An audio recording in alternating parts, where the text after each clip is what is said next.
hari ini siapapun yang terpilih menjadi pimpinan KPK, PR-nya banyak. Ya. Perbaikan di internal yang telah dirusak, saya katakan dengan bahasa begitu saja, bahasa yang lugas gitu ya. Oleh pimpinan yang kemarin itu begitu luar biasa. Saya khawatir dampak penyingkiran orang-orang yang bekerja baik di KPK yang waktu itu saya termasuk ada di dalamnya. 57+1 ya? Ya, 57+1. Itu membuat orang kemudian khawatir diperlakukan dengan cara yang sama. Sehingga pimpinan KPK yang baru perlu untuk memberikan jaminan gitu bahwa pimpinan ini akan sungguh-sungguh mendukung untuk bekerja baik dan lain-lain. Jadi PR-nya itu banyak sekali.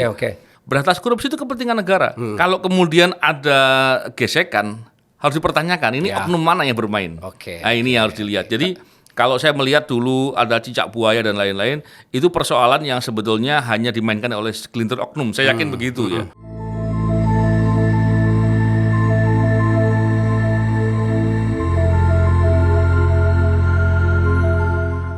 Assalamualaikum warahmatullahi wabarakatuh. Selamat datang di podcast Orang Dalam Inilah.com. Saya Ferdi Ilyas dan kali ini saya nggak mau berlama-lama. Saya sudah kedatangan narasumber yang mungkin semua orang sudah kenal dengan beliau. Kalau kita bicara korupsi, nama orang ini sudah pertama kali muncul gitu. Bukan karena apa-apa ya, tapi karena memang integritas beliau untuk memberantas korupsi di negara ini patut diacungi jempol begitu ya. Ada banyak dinamika yang dilalui begitu ya sejak beliau waktu itu masih bekerja di KPK sampai kemudian sudah keluar dari KPK, lalu mencoba masuk lagi ke KPK tapi nggak bisa gitu. Nah, sudah ada Bang Novel Baswedan. Assalamualaikum Bang Novel. Waalaikumsalam. Bang, terima kasih sudah mampir ke podcast Orang Dalam Inilah.com. Ya, sama-sama.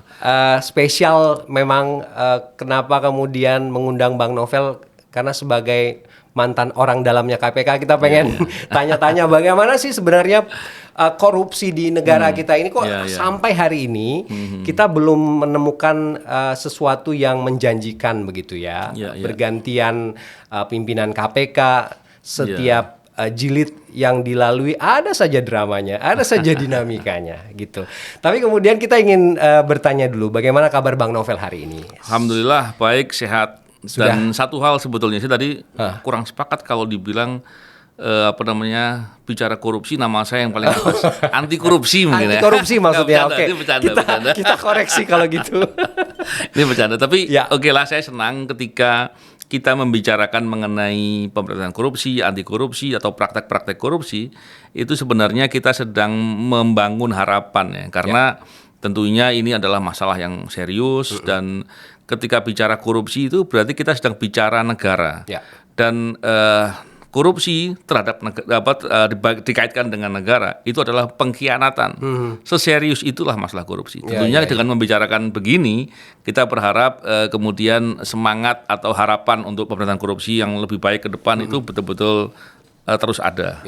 Tapi gini Bang Novel, banyak publik bertanya, kenapa sih Bang masih mau ngurusin korupsi di negara ini gitu kan? Kemarin kita tahu bagaimana kemudian Bang Novel mengalami hal-hal yang berkaitan dengan resiko, dengan integritas pekerjaan Bang Novel yang waktu itu menguras banyak energi.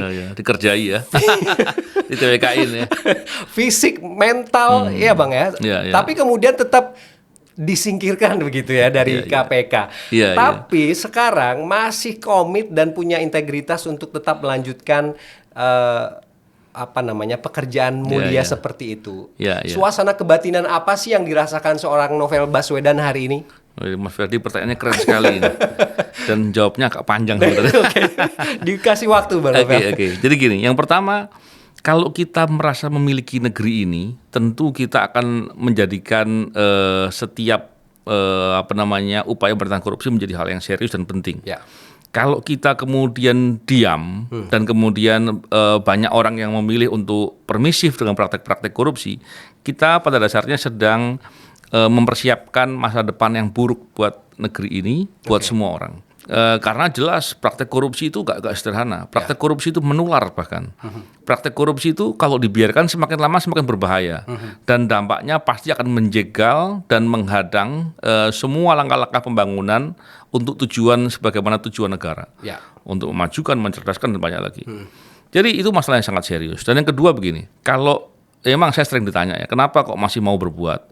Bagi saya sangat memahami betapa berat dampak korupsi di negeri ini, terutama kita bicara Indonesia. Maka ketika tahu begitu beratnya dampak korupsi, orang yang tahu kemudian diam, menurut saya nuraninya perlu dipertanyakan gitu ya. Lebih zolim gitu. Dia lebih nasionalismenya kemana gitu ya. Saya melihatnya begitu.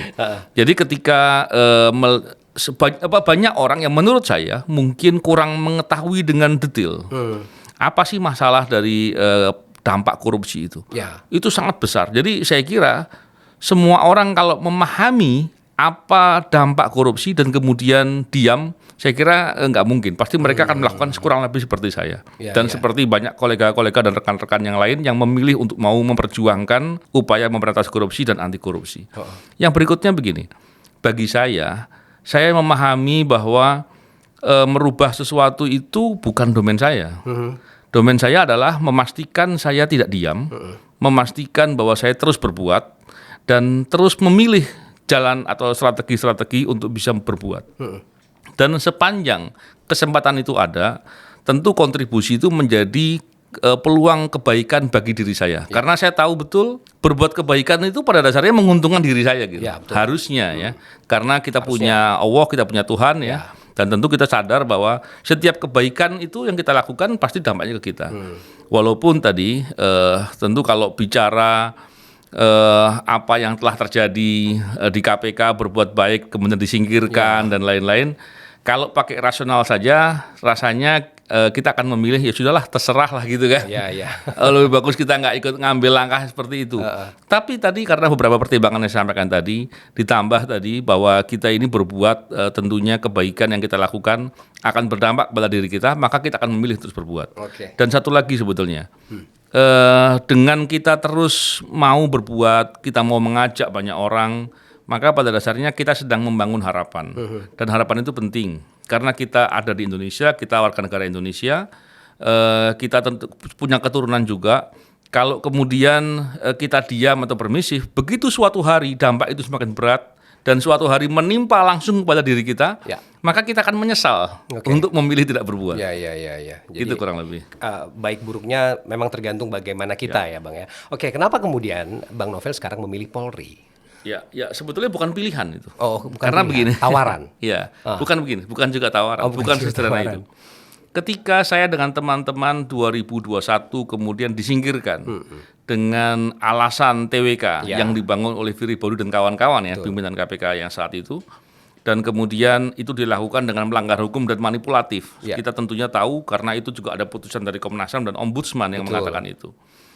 Maka pilihannya adalah oke, kita tentunya ketika dikeluarkan ya sudah kita akan bekerja, kami akan bekerja di tempat bidang-bidang yang dipilih. Ternyata nggak seperti itu. Upaya untuk mengganggu, untuk dalam tanda kutip mengerjai, belum lagi dengan stigma yang dibuat seolah-olah kami itu orang-orang bermasalah, itu dilekatkan betul. Seperti ada upaya untuk membunuh keperdataan. Bayangkan. Ada beberapa rekan yang kemudian memilih untuk bekerja di bidang swasta dan kemudian dijegal untuk kemudian gagal dalam upaya-upaya yang dilakukan. Dan banyak lagi yang lain. Maka ketika pilihan itu ada di beberapa tempat lain, sebetulnya bukan cuma Polri waktu itu. Ada pilihan-pilihan lain. Dan ternyata pilihan-pilihan itu juga mengalami dijegal juga. Gitu. Sehingga ketika Pak Kapolri memberikan tawaran, bagaimana kompetensi, pengalaman dan lain-lain dikontribusikan dalam upaya pencegahan korupsi untuk kepentingan negara yang wadahnya disiapkan oleh Polri, itu menjadi hal yang bisa bermanfaat atau kontribusi yang positif. Oleh karena itu, saya pandang inilah salah satu cara untuk kita tetap berkontribusi.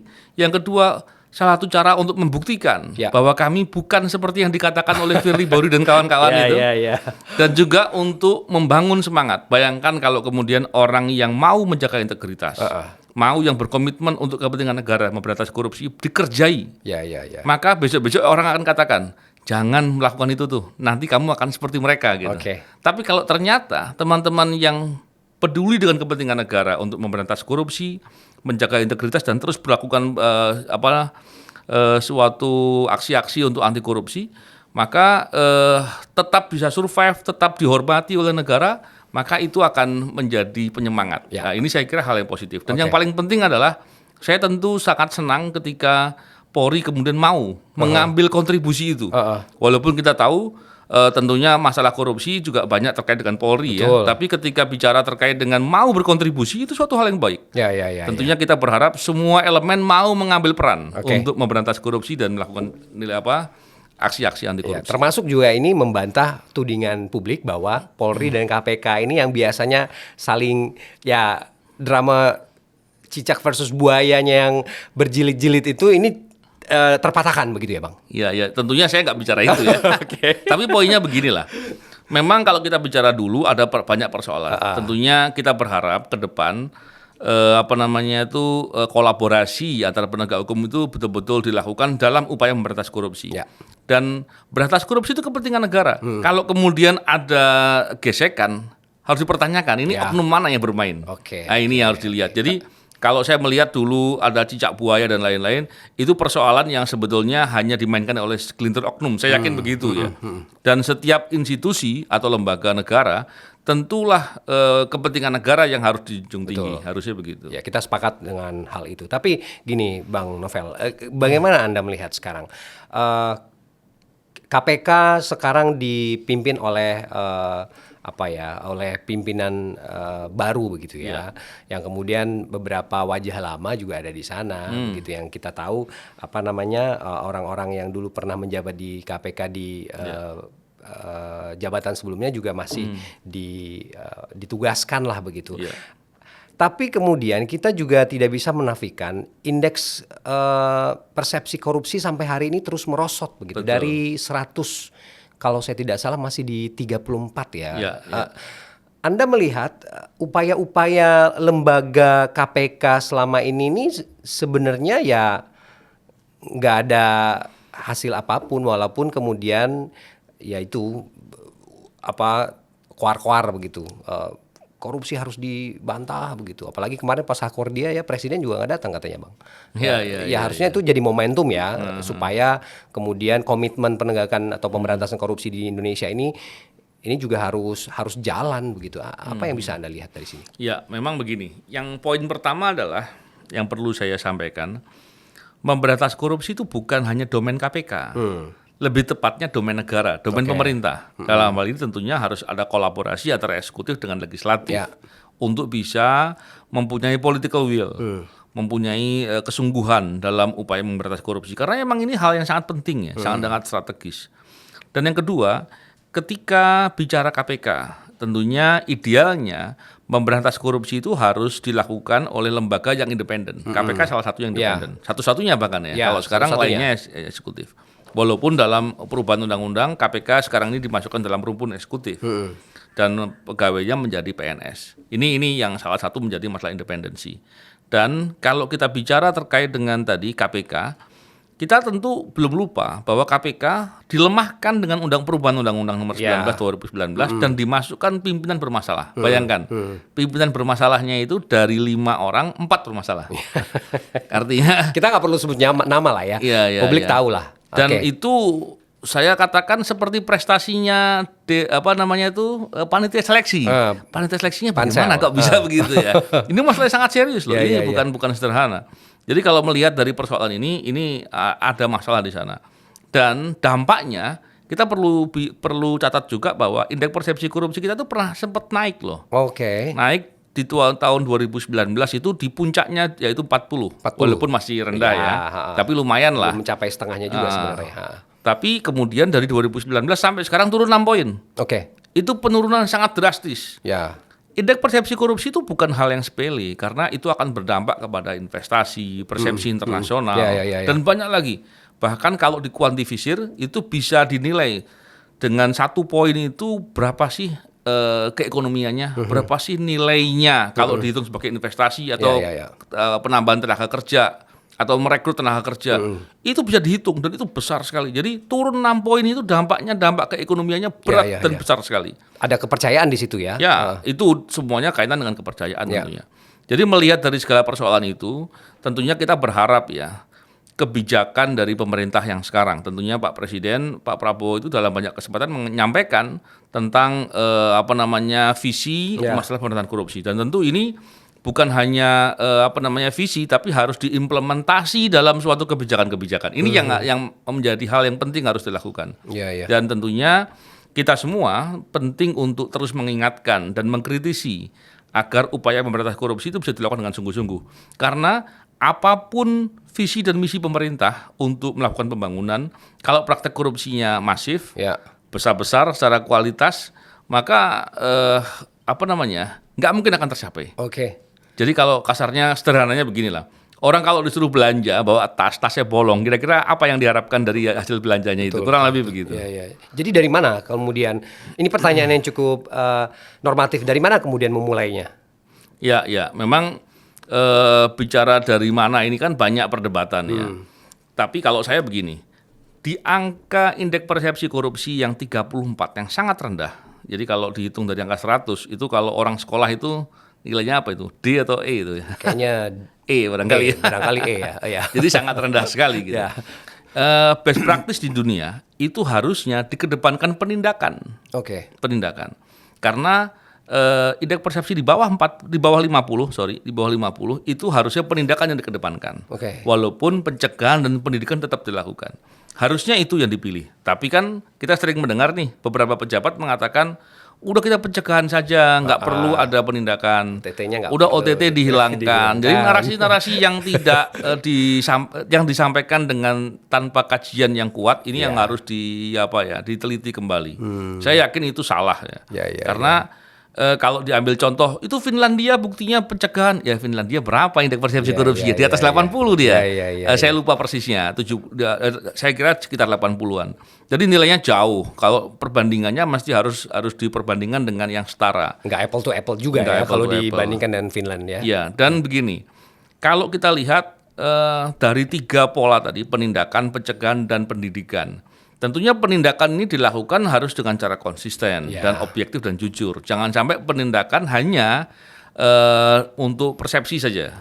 Seolah-olah ditindak tapi aktor intelektualnya nggak disentuh. Betul. Seolah-olah ditindak ada kasus besar tapi kerugian keuangan negaranya nggak dipulihkan. Kebijakan untuk bagaimana membuat deterrent efek jerah nggak terjadi. Justru malah koruptor yang ditahan bisa keluar, bisa mengalami kenyamanan dalam tahanan. Hal begitu yang harus diperbaiki semua. Dan itu harapannya bisa tercapai tujuan penindakan, yaitu menimbulkan orang jera dan orang lain takut berbuat. Dan kemudian pencegahan juga penting. Bukan berarti pencegahan itu satu-satunya. Dengan dicegah orang selesai korupsi, tidak mungkin. Dicegah ini harapannya agar orang tidak bisa berbuat korupsi. Minimal sulit. Atau resiko tinggi. Kalau berbuat tetap berbuat akan ketahuan. Dan pendidikan juga penting, harus dilakukan. Tujuannya apa? Agar orang sadar bahwa berbuat korupsi itu merugikan, sehingga sekalipun dia punya kesempatan dia nggak mau berbuat korupsi. Tiga-tiganya harus berjalan, walaupun ada nanti yang dikedepankan yang mana. Betul. Walaupun kemudian kita sepakat ya, publik juga mungkin sepakat bahwa penindakan dengan cara OTT ini menjadi jurus utama yang ya bisa dikatakan masih ampuh untuk mencegah orang-orang untuk tidak bisa melakukan praktek-praktek korupsi itu begitu. Tapi kemudian kok bisa ya salah seorang pimpinan KPK saat itu mengatakan bahwa dihapus saja OTT ini sesat pikir atau bagaimana Anda melihat? Ini yang dimaksud mungkin Johnny Stanak kadang-kadang. Saya mendengar juga ketika di fit and proper test disampaikan di DPR bahwa kalau disampaikannya kalau saya gitu ya. Terpilih menjadi ketua maka OTT akan dihapuskan. Emang kemudian DPR tepuk tangan ya. Tapi yang menarik begini. Saya yakin tepuk tangan itu bukan setuju. Saya yakin. Ada pemahaman berbeda nih. Apa? Saya nggak tahu apakah itu ngolok-ngolok atau bagaimana, atau mungkin hanya memberikan reaksi saja. Buktinya karena apa? Out of the box begitu. Bukan. Bukan juga. Buktinya dia tidak dipilih jadi ketua. Ya sih, ya benar. Kalau setuju, dia akan dipilih jadi ketua dong. Agar OTT betul-betul dihapuskan. Artinya apa? Saya memandang DPR tidak setuju dengan usulnya Johnny Stanak itu. Itu Oke. sederhananya. Logikanya begitu kalau dari versinya Bang Novel gitu Enggak, ya. paling enggak logika umum ya. Logika umum. Tapi gimana? Saya mencoba untuk memahami dengan perspektif yang apa ya, yang positif Yang lah ya. lebih positive vibes Yang gitu ya. positif. Tapi terlepas dari itu, kalau kita lihat tentunya OTT ini harapannya dengan OTT itu dilakukan, paling enggak orang yang mau berbuat korupsi itu khawatir. Ya. Jangan-jangan saya akan di OTT nih. Kan begitu. Dan yang kedua, OTT itu bisa mengungkap kasus besar. Dan yang ketiga yang paling penting adalah OTT itu dilakukan spontan saat perbuatan itu dilakukan, sehingga dampak kerugiannya nggak sampai terjadi dulu. Sehingga tertangkap dulu, sehingga rencana untuk melakukan sesuatu yang merugikan negaranya bisa terbatalkan, terhambat dan terhadang. Dan yang paling penting adalah OTT itu sulit dibantah. Dan biasanya ketika atau yang paling nggak sering kalau kita lihat di berita ya, bahwa kalau ada orang yang punya posisi kuat gitu, itu ketika ditangani kasusnya dia bisa menggunakan kekuasaan atau kekuatannya untuk mengintervensi perkara. Ya. Tapi kalau kena OTT itu bagaimana mengintervensinya? Iya. Biasanya sulit untuk mengelak. Nah, hal ini kan menjadi penting. Evidence-nya juga ada di Dan tempat evidensinya gitu. susah untuk dibantah Betul. biasanya. Iya, Jadi hal iya, itu iya. menjadi penting sehingga OTT itu menurut saya bagus gitu. Oke, jadi nggak perlu telepon dulu juga kan? Kan ada juga yang kemarin Nah, kasih. itu pemahaman yang salah tuh. Saya terkejut ya ketika ada Komisi 3 yang bicara begitu di fit and proper test terhadap Dewan Pengawas. Iya. Nanti kalau ada yang mau di OTT tolong ditelepon ya. Ini nggak paham. Kenapa? OTT itu biasanya terjadi terhadap suap ya. Ya. Suap itu adalah memberi hadiah atau janji. Jadi ketika bicara OTT biasanya itu sudah ada fakta yang menunjukkan bahwa perbuatan memberi janjinya sudah terjadi. Ya. Atau menerima janjinya sudah terjadi bahkan. Karena nggak mungkin orang tiba-tiba mau menyuap. Biasanya bicara dulu. Setelah ada kesepakatan, baru kemudian bagaimana cara untuk delivery uangnya. Biasanya kan begitu. Betul. Sehingga ketika mau dilakukan OTT, biasanya fakta perbuatan pemberian janjinya itu sudah selesai. Oke. Sehingga kalau diberitahukan, itu bukan mencegah korupsi, itu membocorkan. Itu bisa menjadi obstruction of justice. Ya. Menghalang-halangi proses Dan ada penyidikan. pidana penyelidikan. untuk itu. Ada pidana untuk itu. Itu yang harus dipahami. Sehingga ketika bicara begitu saya heran loh, kok bisa begitu? Pahamnya yang salah. Saya yakin pahamnya yang salah itu. Mungkin belum teredukasi secara benar gitu. Atau ya, mungkin pendidikannya bukan bidang hukum barangkali. Oke, mungkin ya jadi kan? pemahamannya mungkin agak sedikit berbeda begitu Ya. dengan orang yang memang dengan paham hukum. Tapi gini, Bang Novel, kita sudah melihat ya bahwa komposisi hari ini pimpinan KPK yang sudah dilantik ya kemarin ya beberapa waktu lalu oleh Presiden. Anda melihat apakah komitmen itu akan terus dijalani? Karena gini Bang, keraguan-keraguan itu tidak pernah luput dari ingatan masyarakat karena sampai hari ini pun koruptor itu tambah kuat, tambah solid gitu. Masyarakat tuh tetap menjadi korban paling menyedihkan gitu. Ini bagaimana Anda melihat? Iya. Memang begini, kalau kita melihat dari kinerja panitia seleksi dulu, banyak pembahasan di media, bahkan saya juga mencermati, bahkan saya ikut komentar di beberapa hal, yang kemudian kita lihat bahwa ada beberapa orang yang punya kompetensi yang sangat baik, gagal. Oke. Ini saya kaget loh, kenapa bisa begitu? Ada orang yang kemudian ada potensi masalah yang serius, lolos. Ini yang kemudian menjadi persoalan. Tapi terlepas dari itu semua, faktanya hari ini sudah terpilih nih orangnya. Ya. Oleh karena itu, saya lebih suka untuk berpikir yang positif saja. Kita perlu terus mengkritisi. Kita perlu untuk terus mengawasi agar mereka ini melakukan dengan kesadaran atau dengan rencananya mereka atau terpaksa untuk mau nggak mau melakukan kerja yang benar karena diawasi oleh orang banyak. Betul. Jadi saya lebih suka begitu. Karena apa?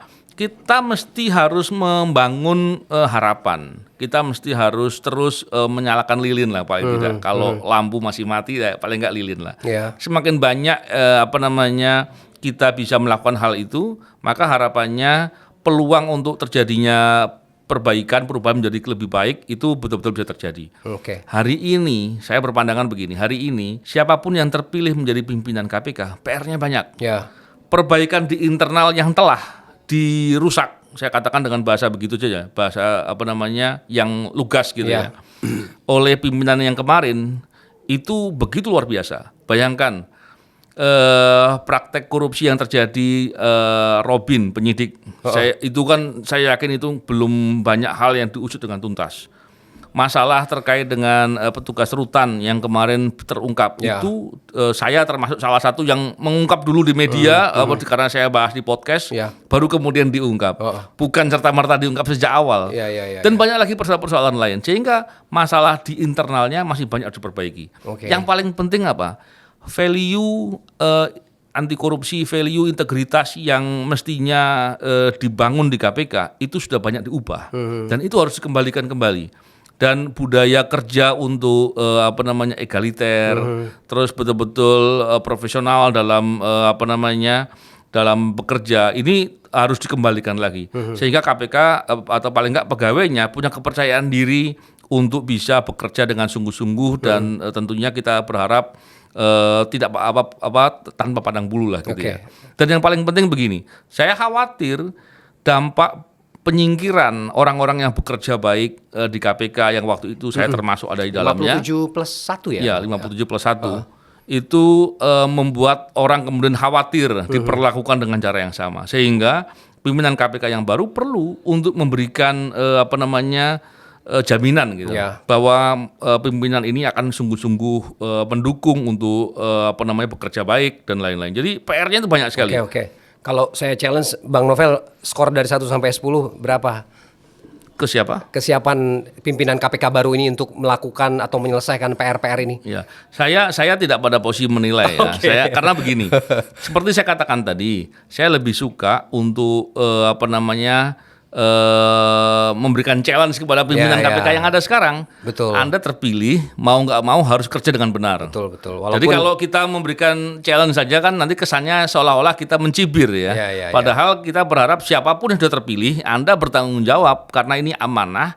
Dan kita semua publik harus memanfaatkan kesempatan yang ada pada diri kita untuk mau mengkritisi, untuk mau memberikan perhatian dengan memberikan sumbangsih dan kontribusi apapun, pelaporan kah, protes kah, dan banyak lagi harus dilakukan. Walaupun kemudian orang-orang yang di dalamnya punya catatan tertentu dan dianggap bermasalah oleh masyarakat, tapi tetap saja harapan itu bisa kita titipkan begitu ya, Bang Sebetulnya Novel. bukan masalah bisa, tapi harus. Sudah terpilih, harus lebih tepatnya, mau tidak harus dilakukan.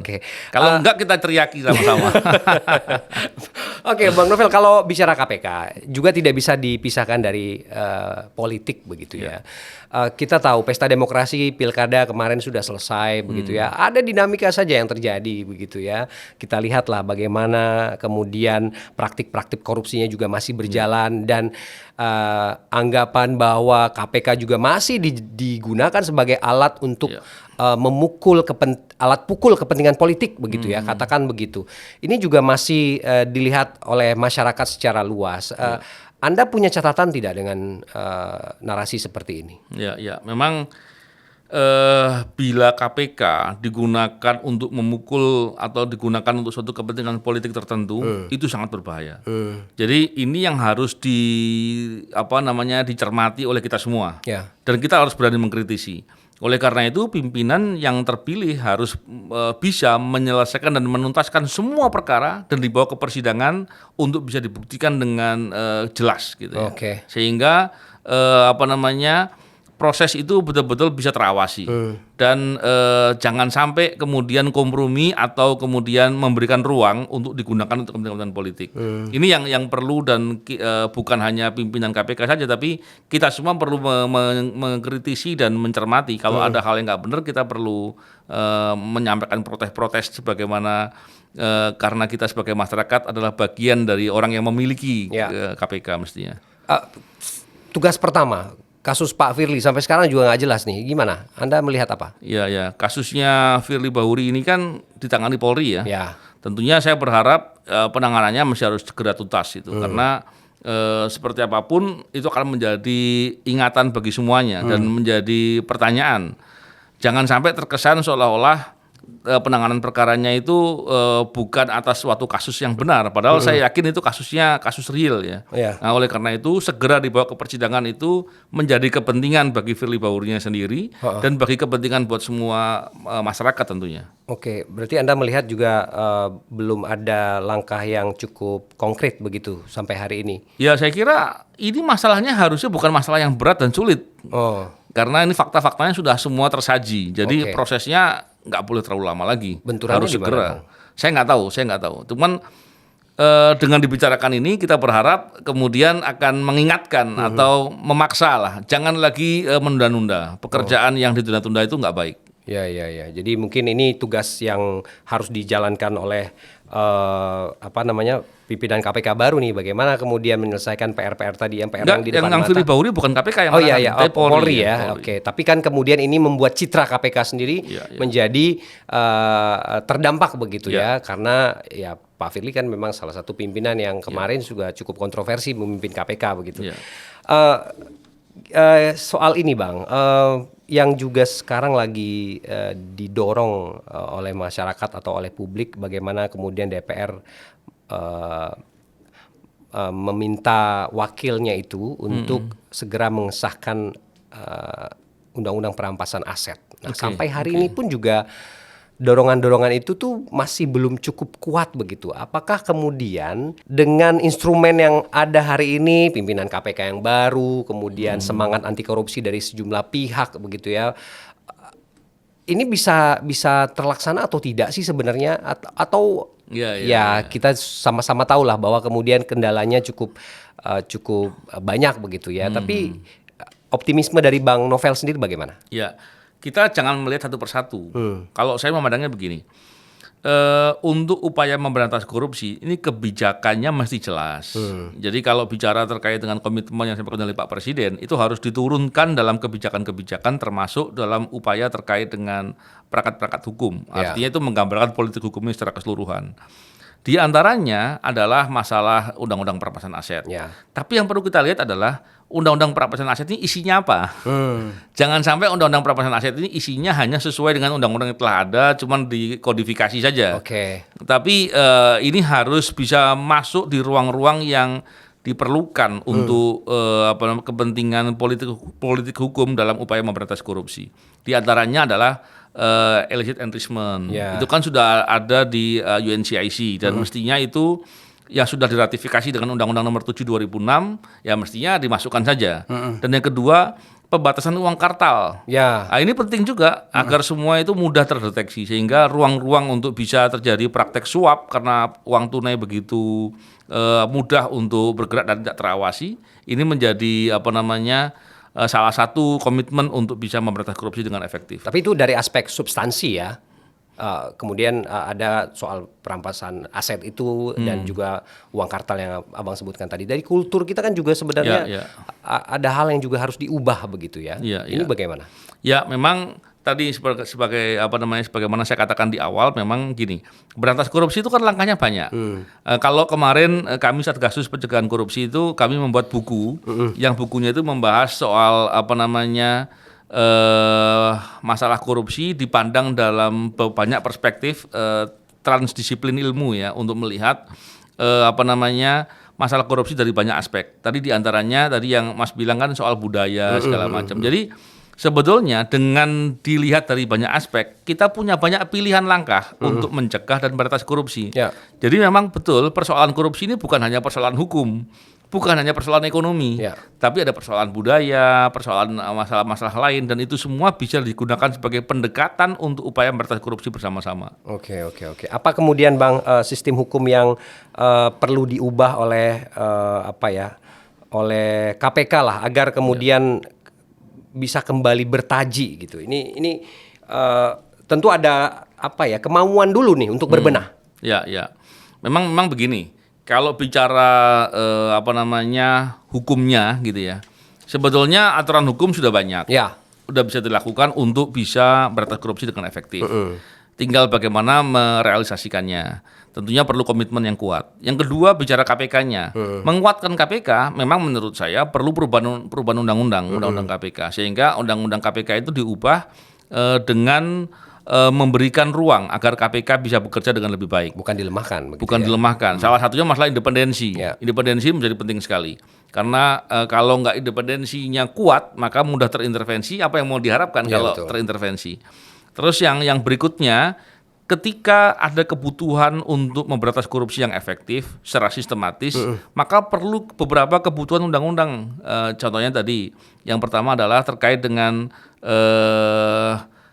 perampasan aset, Ya. uang kartal. Nanti kita bisa kaji lagi contohnya undang-undang tidak pidana korupsi di pasal 18. Dikatakan bahwa uang pengganti hanya sebesar yang dinikmati. Ini kan akhirnya membuat orang yang berbuat korupsi hanya terbebani kewajiban untuk mengganti atau membayar sebesar yang dinikmati saja. Ya. Padahal bisa jadi korupsinya 10, dampaknya 100 gitu. Ya, betul. Masa dia harus bayar 10, 190 siapa yang mau ganti nih? Ya, Hal begini mungkin perlu dikaji dengan lebih lengkap ya. Begitu juga ada beberapa waktu yang lalu kita mendengar beberapa orang yang mengatakan mengenai kerugian keuangan negara itu nggak relevan segala macam. Semuanya tergantung bagaimana politik hukum untuk memberantas korupsi. Kalau memang oke, kita fokusnya lebih kepada gratifikasi dan suap, maka upaya berantas korupsi diarahkan ke sana, maka segala keuntungan dari praktek-praktek suap itu, kalau istilahnya illegal gain ya, itu bisa dirampas. Ini menjadi hal yang bisa juga untuk menjadi cara atau strategi untuk berantas korupsi. Masalahnya politik hukum kita memilih yang mana. Ini yang menjadi penting sehingga itu semua domainnya domain pemerintah mestinya. Oke, terakhir Bang Novel, fenomena hari ini kita saksikan bahwa korupsi makin marak, koruptornya juga makin solid dan makin punya banyak pengaruh. Upaya pemberantasan juga dijegal dan diberantas. Apa kemudian yang bisa masih diupayakan oleh masyarakat luas, Bang? Kemudian peran apa yang bisa dimainkan begitu untuk harapan kedepannya tentang korupsi di negara ini? Ya, memang begini. Yang pertama tentunya kita perlu kesadaran dulu bahwa praktek korupsi itu memalukan dan merugikan. Merugikan bukan hanya kepada negara saja atau orang lain, tapi kepada pelakunya juga. Ya. Orang berbuat korupsi kan merusak integritas, merusak harkat martabat. Betul. Sebetulnya itu kesadaran itu. Walaupun kalau kita bicara di forum awam ya, di banyak kalangan awam, masih banyak yang memahami orang berbuat korupsi itu untung karena dapat uang banyak. Sesederhana itu sebetulnya melihat. Padahal mindset ini yang perlu dipahami, perlu diubah. Ya, oleh karena itu masyarakat tentunya perlu dipahamkan bahwa berbuat korupsi itu kerugian. Cuman kan nggak mudah ini, mengubah itu nggak mudah. Terus yang kedua adalah ketika orang berbuat korupsi dan kemudian berdampak kepada banyak orang, kita perlu sadar bahwa kita punya kepentingan di situ. Oleh karena itu kita nggak boleh permisif. Karena hari ini bisa saja kemudian kita merasa nggak terdampak. Tapi beberapa waktu kemudian ketika kita terdampak, kita mau bilang apa? Baru setelah kita merasakan terdampak pada diri kita, itu akan semua jadi terlambat. Dan yang berikutnya, kita hidup di negeri ini, di Indonesia. Kita tentunya berharap negeri ini menjadi lebih baik, menjadi makmur, menjadi sejahtera, dan lain-lain. Dan ini adalah suatu keniscayaan. Saya memandang seperti itu. Oleh karena itu, kita perlu punya kesadaran untuk mau berkontribusi dalam upaya anti korupsi atau pemberantasan korupsi di bidang apapun. Paling tidak di sekitar kita atau diri kita, jangan mau berbuat korupsi karena itu merugikan diri kita dan akan berdampak kepada orang lain. Kalau itu semakin masif, maka saya yakin itu akan berdampak sangat kuat dan mau nggak mau pemerintah akan merasa bahwa tidak ada pilihan lain. Strategi berantas korupsi harus dilakukan dengan sungguh-sungguh. Toh juga Presiden juga udah menyampaikan dalam banyak kesempatan. Ada banyak kesempatan yang disampaikan oleh Presiden sejak awal dilantik begitu ya. Pidatonya udah cukup banyak yang kita saksikan dan dengarkan begitu. Walaupun kemudian kemarin balik lagi di Hakordia kemarin nggak datang gitu. Karena benar kata Bang Boy Saiman, Pak Presiden malu gitu dengan KPK. Iya, saya nggak tahu. Tapi memang kemudian yang datang Pak Budi Gunawan ya. Pak Budi Gunawan yang datang. Nah, makanya itu tanya besar juga. Oke, Bang Novel, terima kasih Bang Novel. Singkat, padat dan tercerahkan begitu ya. Paling tidak kita semua harus tetap aware gitu ya. Kalau praktik-praktik korupsi ini tidak bisa dibenarkan dan orang-orang yang punya integritas dan termasuk masyarakat itu sendiri tetap harus menjadi yang paling depan untuk bisa menyuarakan bahwa korupsi apapun itu bentuknya ini akan berujung kepada kesengsaraan bagi masyarakat begitu ya. Jadi tidak hanya pemerintah, tugasnya ini kita semua begitu ya Bang Novel. Baik Bang Novel, terima kasih sudah hadir di podcast orangdalaminillah.com. Sampai ketemu lagi di kesempatan lain ya Bang ya. Oke. Baik kawan, inilah kita akhiri podcast orangdalaminillah.com. Saya Ferdi Ilyas pamit. Terima kasih. Assalamualaikum warahmatullahi wabarakatuh. Assalamualaikum.